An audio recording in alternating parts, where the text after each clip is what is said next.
Morning guys. Ang episode po natin ngayon ay gagawa po tayo ng binagoongan. Ito yung version ko guys. Para tayong pork. Siniserd ko na guys. Binabrown ko na siya. Mari tayong gata.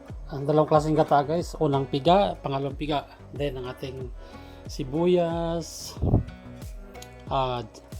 sili, konting ginger, tsaka yung lemongrass. At ang ating bagoong guys. Panghuli guys, maglagay tayo ng piniritong talong. Okay guys, so, umpisa na natin. Maglagay tayo ng mantika. Mantika lang guys.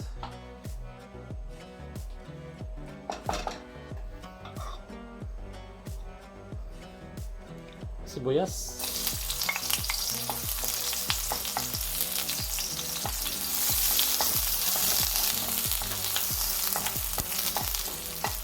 Bawang. Mikos-mikos lang guys.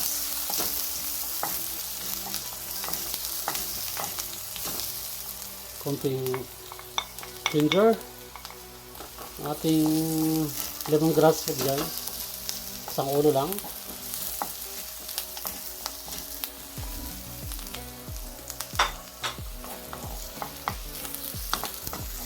I-serve natin guys ang ating pork.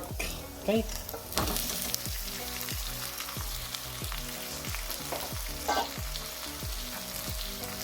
Sabi nga na instant guys. Mikos-mikos lang yan. Mikos-mikos. Halo-halo lang guys.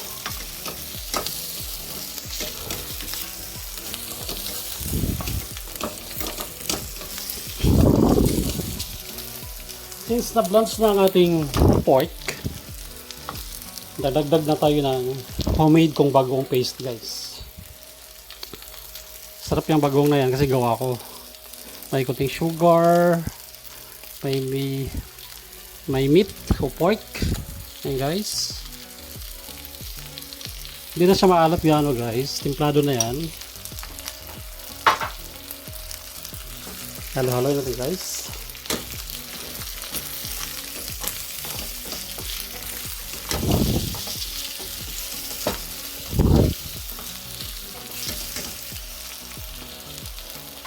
Dagdag na tayo ng paminta.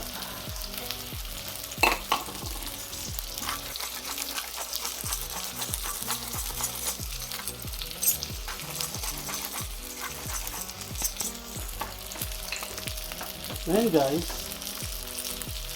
i-add na tayo natin ang ating, ito yung magpalambot sa ating pork. Yung palawang piga ng gata. Okay? I-reduce na natin yan. Tsaka tayo magdadagdag ng huling piga, unang piga ng gata. Okay? Palambutin lang natin sa gaymat. Mga more than 30 minutes, 25 to 30 minutes. Okay? Is tingnan natin yung pwede na. Oops. Reduce na natin pangalawang gata guys na hinalo natin sa ating pork. So nakita niyo naman yan, reduce na. Tsaka tayo magdadagdag ngayon ng konting toasted garlic. Iba tayo gustong gusto na maraming panghang or chili. Ako konting chili flakes lang kasi makasama natin sa bahay. Hindi gano'ng mahilig sa manghang. So, may kurot lang. Tsaka natin dagdag natin unang gata or unang pigang gata or kakang gata. Ano guys, oh. Wow!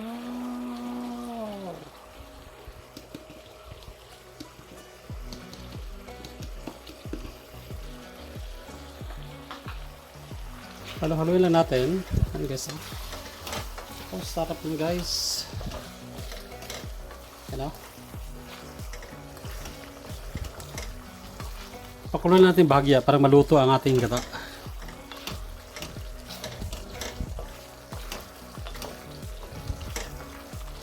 Yan na guys. Saka natin dagdag ating remaining ingredients. Siling pangsigang guys gamit ko.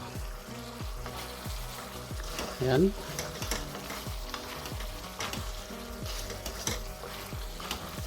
Tapos ang ating panghuli Dagdag natin ang ating talong. Fried talong. Okay guys. Yan lang guys. Di na ako nagdagdag ng salt kasi medyo tamang-tama lang ang salty para sa yung bagong na nilagay natin. Tamang-tama lang ang salty niya sa saltiness niya sa ating pork binagoongan. Wow, sarap. That is guys. Thanks for watching. Sa hindi pa nakapag-subscribe sa channel namin, pag-subscribe po kayo. Sana may matutunan kayo mga guys. Panonood ng simpleng vlog namin. Okay? God bless guys. That's it. Oh. Wow, sarap yan.